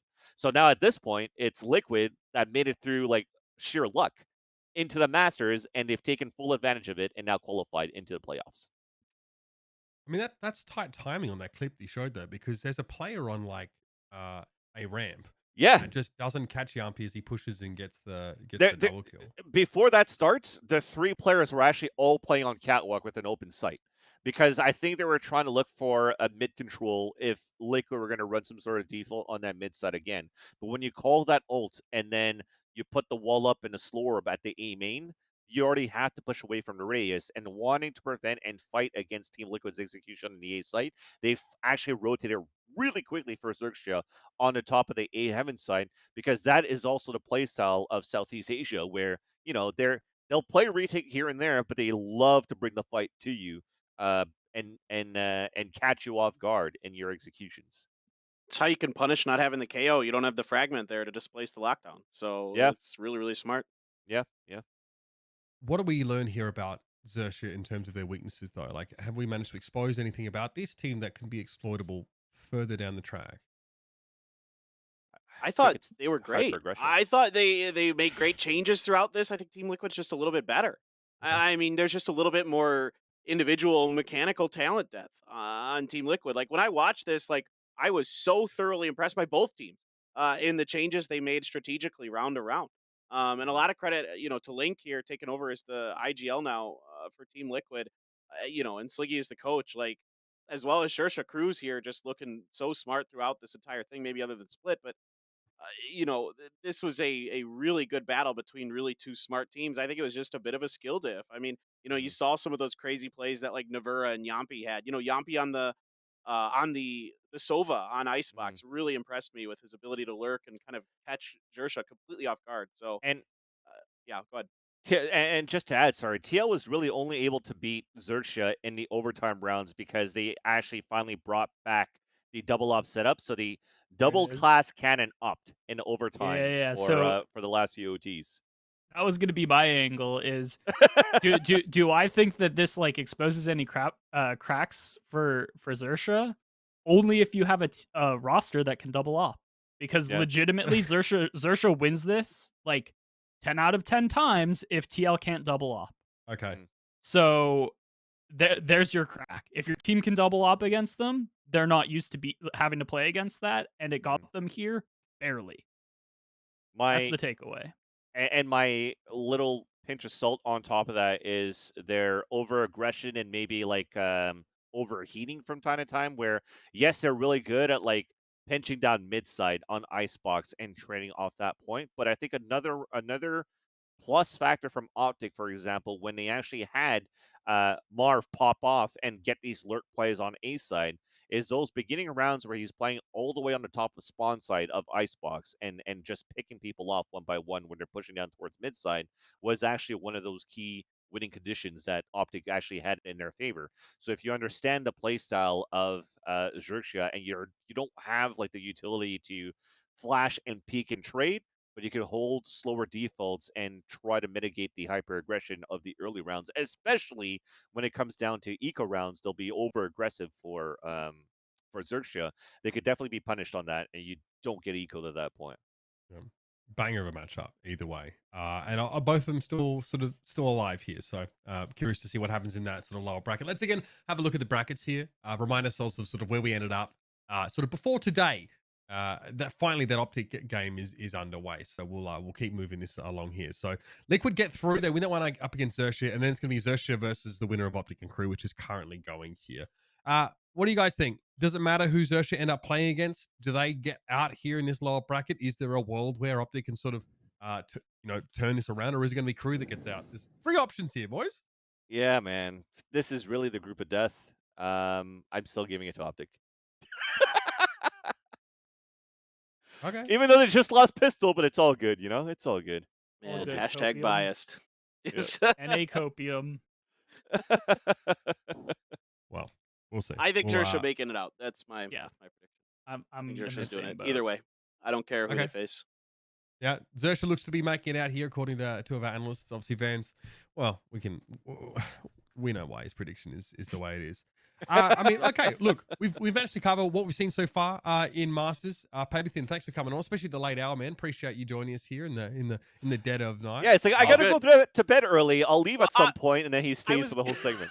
I was gonna say now Vans is like in almost the exact same time zone as me, so he knows my pain with having to stay up to like 3, 4, 5 a.m. to do podcasts on other people's times and to stay up and watch these EU biased events. Okay, so like, you know, I'm glad that Vans can now suffer with me. I feel good in my Oh man, yeah, I'm with you, bro. I'm with you. No, but seriously, thanks for having me, guys. I really appreciate it.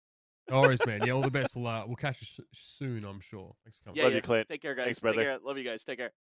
Peace. All right, so yes, we after the break, we're going to cover a little bit of what's happening domestically. We're going to talk about game changes. Beforehand, though, I strongly recommend you check us out on Instagram and TikTok, where we're really expanding into the Zoom of social media here. It's VALORANTING_DNP on Instagram and TikTok. And look, the TikTok probably is going to consist of just blowing up like foreheads of, mine or Van Silly saying ridiculous things. So strongly recommend you head over there and follow us. Of course, you can find us on YouTube and Twitter at VALORANTING, and you're already here /DNP on Twitch. We're going to be back after the break. We're going to talk a little bit about game changes here and how that went down. We're lucky to have Anderzz here who can really give us some deep cuts of insight. So we'll be back on the other side of the break with more about our game changes here in North America. If you've been enjoying Valoranting, feel free to like, comment, subscribe, and hit the notification bell so you get every episode hot off the presses.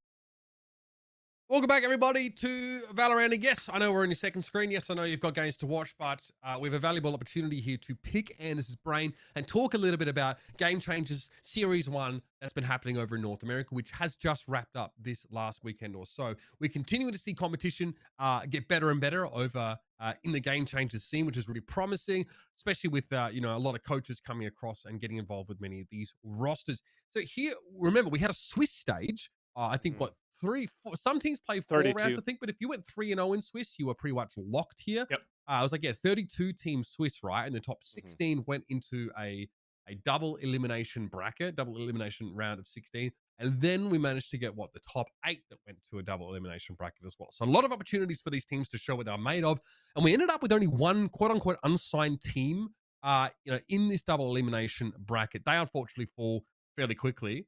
But talking over the bracket here, a couple of teams we were looking out for: Cloud9 White, obviously Shopify Rebellion, looking pretty scary. The Gen G roster also starting to develop. CLG Red always seemed to be an outside chance to threaten an upset. And of course, VersionX, the team that Anderzz is now a part of. And look, Anderzz, you mentioned it a little bit earlier on in the show that, this is just a team that, really you guys just need more reps. You feel like you really had the measure of Shopify Rebellion. Close series. You were 12 rounds to 9, and then unfortunately it didn't go your way there. So tough, but I mean, what are the big takeaways for you as a coach and for your team after your campaign in Game Changers?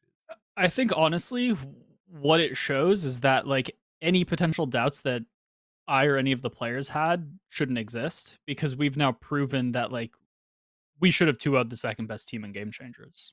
Like that is the brutally straightforward way of putting it. We should have 2-0'd the second best team in Game Changers, and the only reason we didn't was like a little bit of a lack of.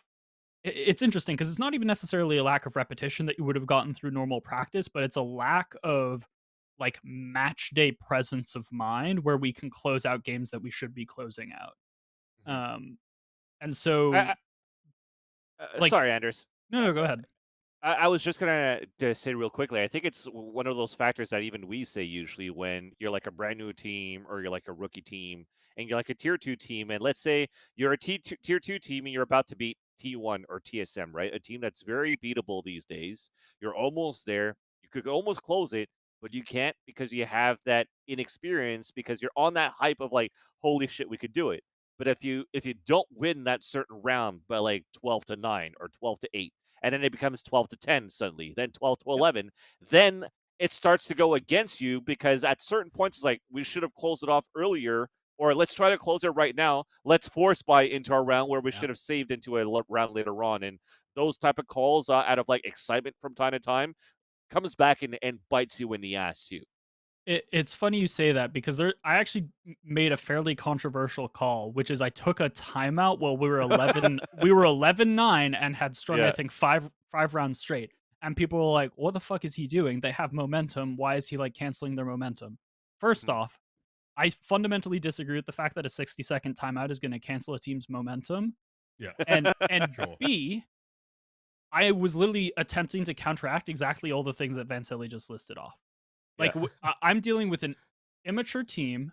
I can hear their comms. I know that nobody's talking about taking it around at a time or honing in on the fundamentals that we need to close out. And I can hear the amount of like excitement and momentum. And there's a very thin line. Like I've said this a couple times. There's a very thin line between having momentum in a positive way and being giddy.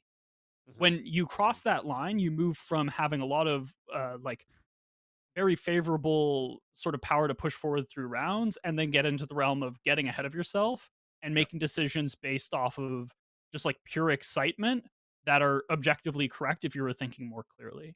And so at 11-9, I basically just momentum checked the team. I was like, game's not over. We're in a great position. They have no wins strategically. They've lost. We just have to actually close.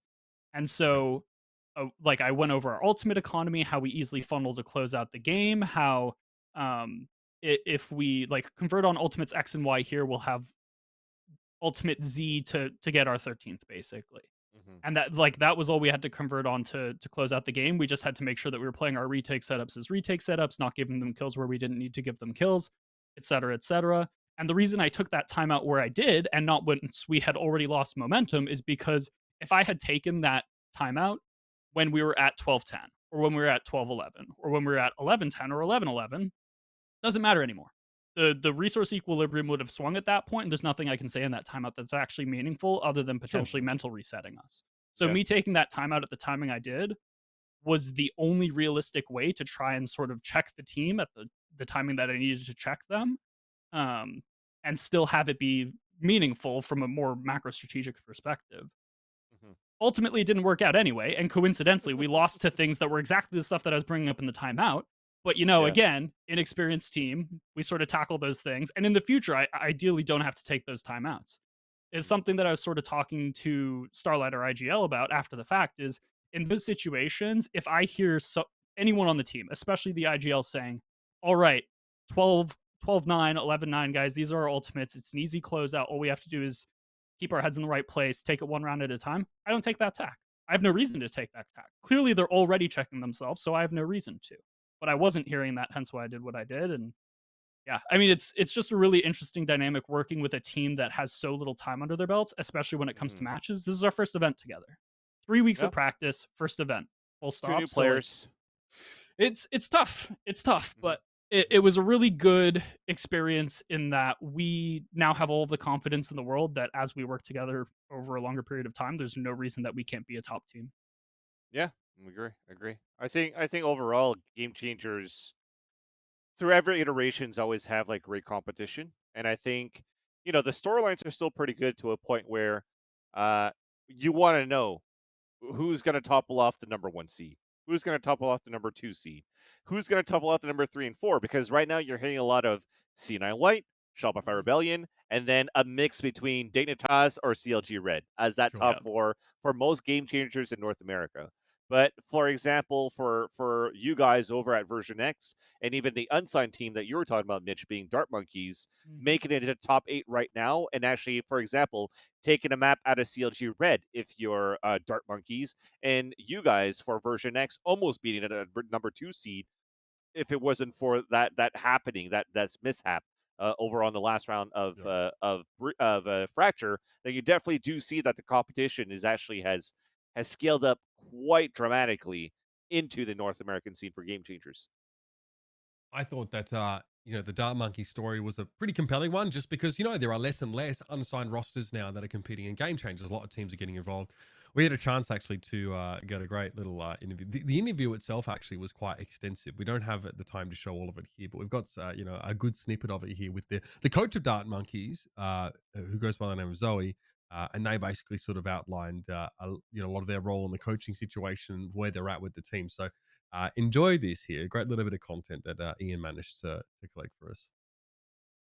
I think I have had a lot of impact on this team, but also I do think individually each player, feels the weight of their own impact in each game. I think every time we lose a round, every time we lose a game, probably every time we do not win, we all are thinking, what could I have done better? And, we're not trying to shift the blame. The players aren't, coming to me and saying, your strategies suck. If you had prepared us better for this match, we would have won. And I'm not saying to my players, if you had listened to anything I'd said, or if we had practiced harder, if we had focused harder, we would have won. Because that's just 100% untrue on both sides. So it's, it's one of those things where I think, at least with our team, we have a very introspective look. When we lose, we all think, what could we have done better? Of course, they start thinking like, how could we have prepared for this match better? What mistakes did we make, and how can I design future practices so we eliminate those mistakes? And obviously the players are, like, did I peek correctly? Could I have comms better? Could have asked for a contact play?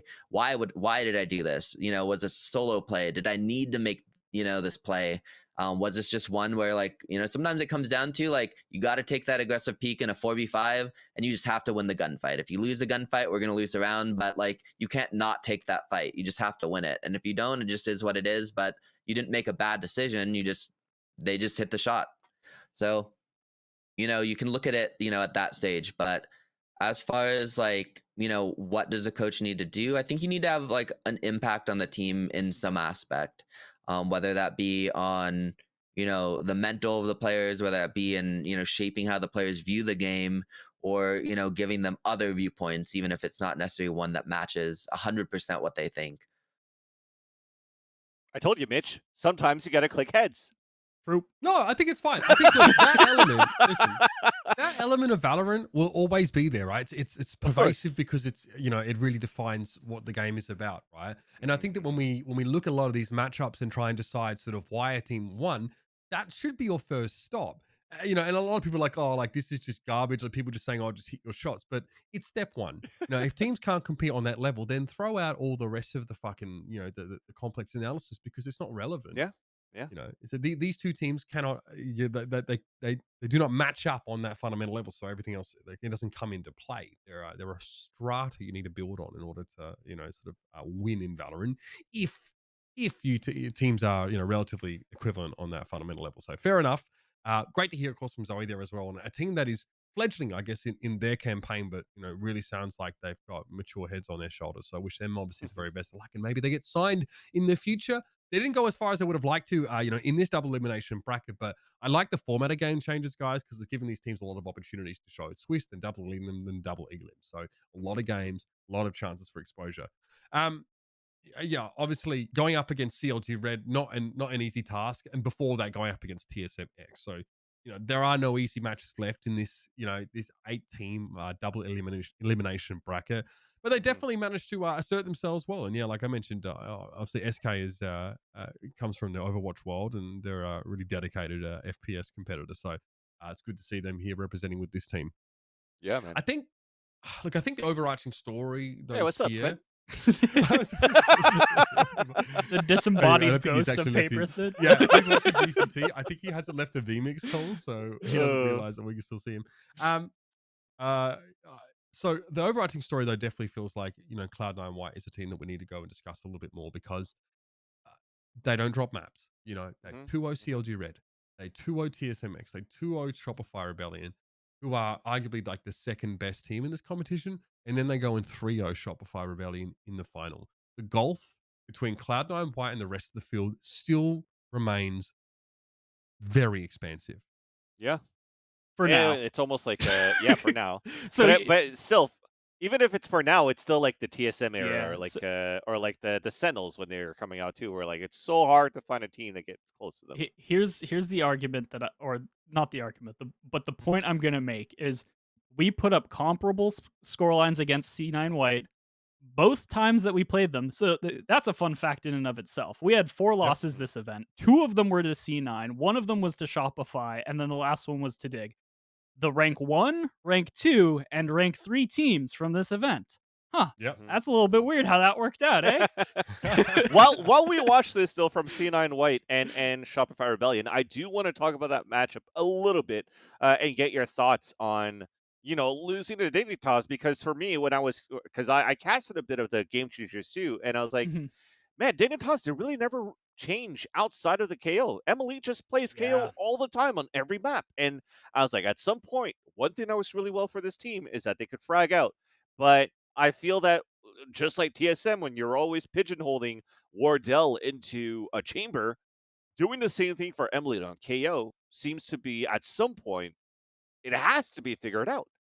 But how come they're still able to get top 3 almost every single time? So I've said this a couple of times, and when I say this, it might come off as me being very negative, but like it's very much a compliment to this team. Is I feel like Dignitas is fairly one-dimensional, but they are fucking incredible at the thing that they do, which is when they get onto defense, they have probably the best flood retakes of any team in Game Changers, even more so than C9. And that level of like fundamentals on their defensive sides are so hard to deal with if you're a team that doesn't have immaculate post plants and post plant protocols.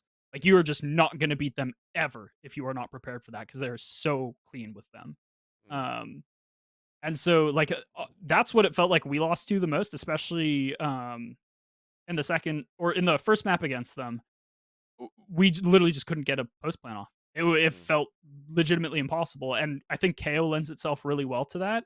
You just throw your knife, you make sure that you get a disable on 3 to 4 people so that they can't counter your retake exec, and then they just pop on you. And like, their fundamentals are really clean, their trading is super efficient, they know their routing immaculately. Like, it is incredibly hard to deal with, and in Game Changers particularly, where most teams don't find themselves having those fundamentals, like Dignitas just gets to feast, and that exactly, and that's why they're so successful.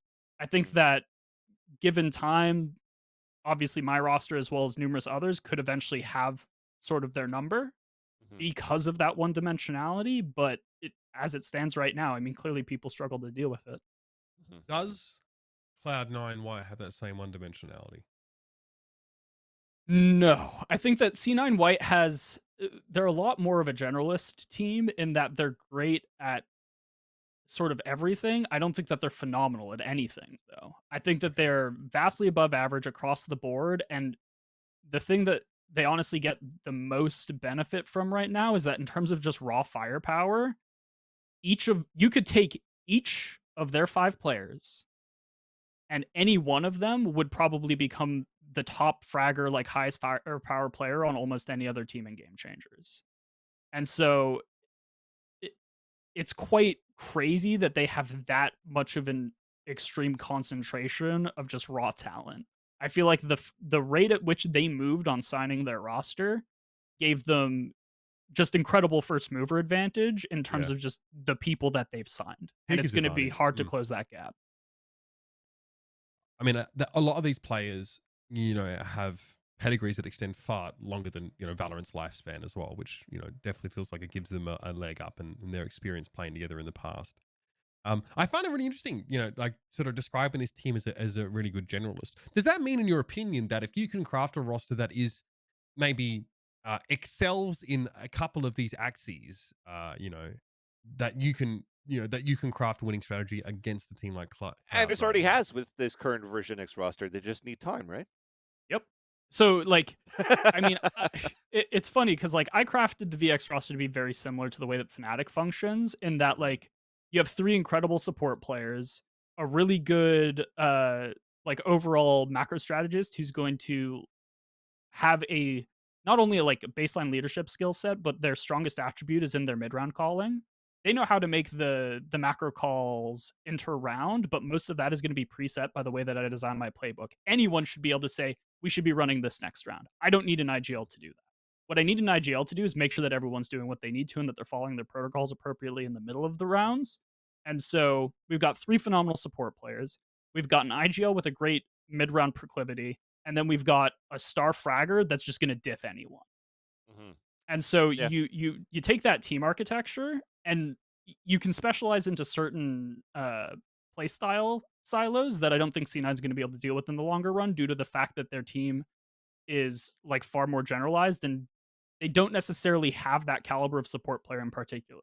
I think that the fact that their team has so much firepower is that a lot of the way that they play has actually biased itself towards making more individual plays than are necessary because they know that they can get away with them. And I think that that's going to be their biggest, like, that's going to be their stumbling point in the longer run. What do you make of this tweet? Just come out from Cloud9. Mm-hmm. A week prior to the Game Changers Open qualifiers, we parted ways with Dream as the head coach of C9 White. What? Yeah. I didn't know about this. Right? I mean, I didn't hear anything from the guy. Me neither. That's kind of Holy wild. shit, is he going to coach Sentinels? I mean, okay. I laugh. He's gonna go because that IGL is for not 100 Thieves.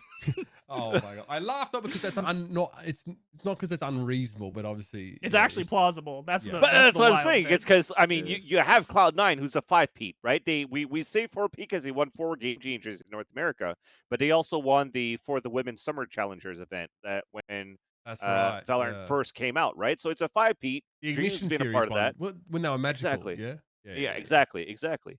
So Dream's been a part of that the whole time, the whole journey. So if they part ways with Dream, did Dream find a different opportunity? Is it going to be for another women's team where it's like, okay, well, I've checked all the boxes and built Cloud9 White to be like a championship team for exactly. I want more challenges. Maybe now it's to like look into, for example, helping another team. Topple Cloud9 What better White? challenge than to try and topple the roster? Exactly, or help Sentinels. 2 very different sides of a coin to this announcement, though. Is you can go the positive route, which is that like Dream's been with them since day one. He's been a huge part of their success, and he probably just wants to move on to bigger and better things. And then there's the other possibility, which I think is hopefully the less likely. And having spoken with Dreams a couple of times, I can't imagine that this is the case. But maybe C9 just feels like they don't need him anymore. Their team's been so dominant for so long, and I don't know how much he contributes to that team on the day-to-day. They might just genuinely feel that they don't need him.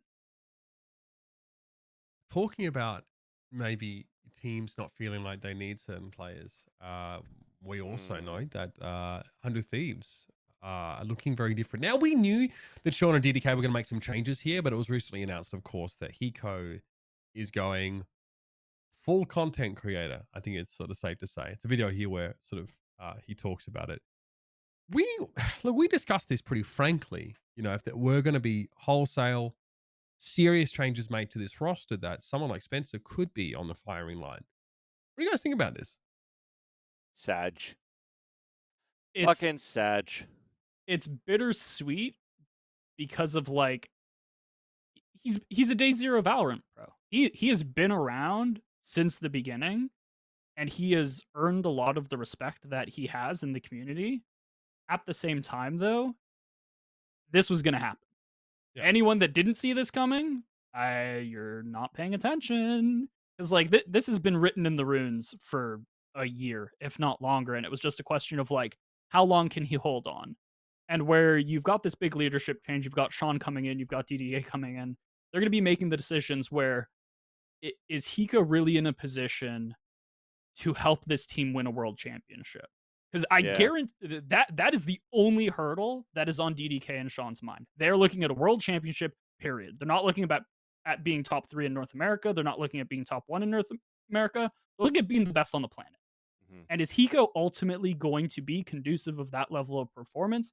And as much as I respect him as a player, I respect his pedigree, I think the answer is no. I think that he's a player that would be phenomenal on a team that's looking to make a semifinal consistently in North America, maybe occasionally make an international land, but he's not going to win you a world championship.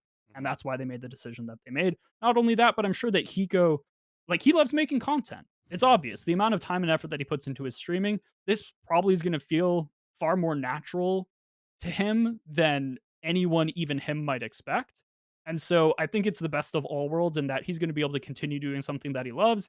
He's going to be able to provide a lot to the community still. And 100 Thieves is now going to be able to pursue the level of competition that they want to pursue. Yeah. The good thing, at least, too, is that Hiko, when he, you know, made the second iteration of 100 Thieves, they won first strike. At least they've won something, you know? So that means that he's able to retire from professional. He actually said professional Valorant, right? So who knows? Maybe there's another game down the line that he's still pretty good at. He might come back into competitive play, into like building rosters, because that's how 100 Thieves approached him in the first place, and how he went pro. Is that they wanted to build a roster around Hiko. They wanted to get into the scene for Valorant, and they trust Hiko's expertise and his opinion to be able to build that team. Oh, he's still under the 100 Thieves umbrella, right? Yeah, he's just not. Yeah. Do you think that has more to do with the fact that his contract might still be going and he's still contracted to 100 Thieves? Yeah. Possibly, but I still think that even if he's not contracted to 100 Thieves anymore, somebody else is going to pick him up, because he's bringing out great numbers as a content creator. It's just really bittersweet. First off, in the announcement video in itself, that you know, the first thing is, 100 Thieves are your first strike champions, and it's DDK casting him. Yeah. Yeah, that's a little bit sad. Guys, think of it this way: it's another star. It's another shiny jewel in the infinity gauntlet of NA co-streamers. Yeah. All right. Yeah. That's for further sure. cementing Valorant in a position of cultural relevance. The good old Hiko, are you kidding me? In the CSGO days, the storyline he's had with Simple, when Simple also came into Liquid, and look at Simple now as a legend. Yeah. Exactly, man. So like, there's been a lot of pedigree and history around Hiko's name, even though he's never really won a championship in CSGO. I'm happy that he was able to do one in First Strike. Unfortunately, it was just still North America because of COVID. I think he probably still had that drive to say, I want to win an international LAN with Valorant, but unfortunately, it's not going to be the case. But his time ran out, Vince. Spencer's a fucking legend, though. He's a fucking legend. So I think he'll go down with as one of the, you know, one of the homies and one of the great ones for the Valorant scene. Well, yeah, sad note to end the show on, but we obviously wish Hiko all the very best, and we're sure we'll see him on a co-stream. You know, it'll pop off. There's no doubt about it. Thanks for being here, everybody. Again, got a game in progress right now. Saw the most insane eco round from OpTic. So not gonna let you know. You know, 11-4. It's fucking easy. Yeah, fucking easy. We're gonna freelo on cruise map pick, by the way. So you know, go and check that one out. Of course, if you're not already looking at that one, we're gonna leave you on that note. Big shout out to Paperthin for coming on. for sort of giving us the lowdown on what he's seen from DRX and also from that scene so far. And it's good to have you back on the show, man, as a host, bro. It's a pleasure to have you here. Always a blast to be on. Love you guys. Love you too, brother. And of course, fans, I hope you enjoy the rest of your little sabbatical out there in Vietnam. Thanks for joining us despite the ridiculous hour. And thanks for those that joined, obviously, despite the fact we've got stuff happening on the main Valorant channel. Thanks for being here. See you next week, next Tuesday, 11 a.m. PT, to discuss what we've seen in Masters. There'll be plenty to talk about, I'm sure. Until then, have a great week and enjoy Masters in Reykjavik.